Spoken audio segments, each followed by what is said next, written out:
Get ready. 5 seconds.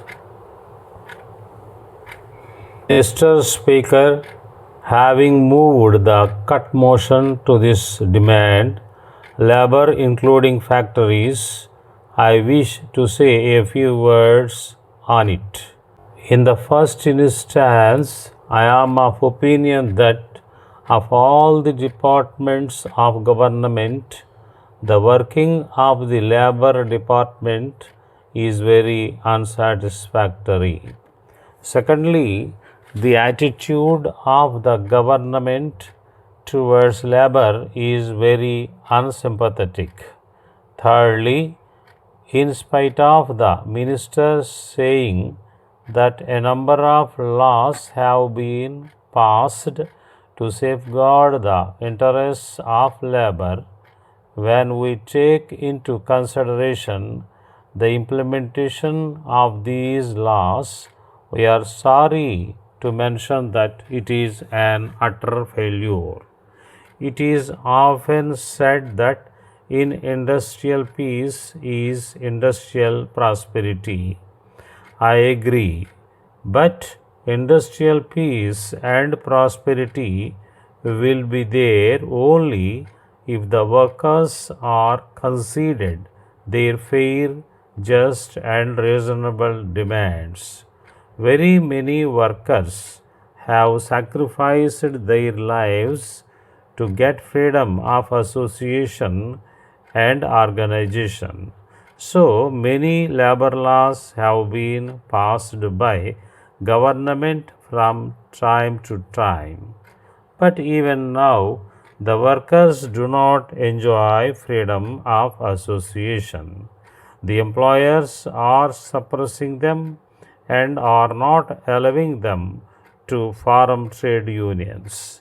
Now, I want to deal with industrial disputes and conciliation. We have no doubt got the Industrial Disputes Act. It is not enforced properly. The officers are not sincere in conciliation proceedings. If, however, conciliation fails, the matter will be taken to the Industrial Tribunal. It will certainly take 4 years and more to consider a dispute and pass an award. The minister would do well to see that the administration of the act is now streamlined. As for the standing orders, it is my view that they have been framed in such a way as to favor the management. While drafting those orders, the government should have given due regard to the views of the representatives of the labor. At present, the factory owners are not observing the Shop Assistants Act. In many places, workers are not unaware of the existence of this act. The government should take effective steps to implement the act and help the workers. There are several other matters on which I would like to speak on a later occasion. Thank you.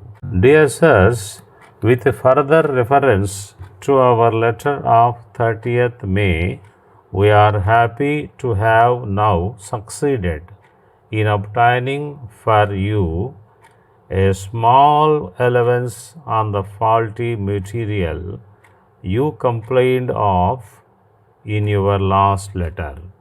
It is only from the fact that we are on good terms with the spinner and have met him under similar circumstances on a former occasion over some contra business we had with him that he was induced to make you this allowance, while in no way seeking to minimize the importance of keeping this yarn well up to standard, we would point out that it is possible to eliminate altogether the faulty places, as even with the greatest care on the part of the overlookers at the mills, the knots you mention will appear occasionally owing to their escaping notice in the winding. As you are already aware, we are regularly supplying this class of iron in large quantities, both for the home and export trade, and yours is the first complaint we have received since taking up producing this particular iron. In this connection, we would like to mention that you have been a trifle too exacting in the matter, and we wish to make it very clear that you should not consider our granting to you the allowance as a precedent in any future business we may have with you.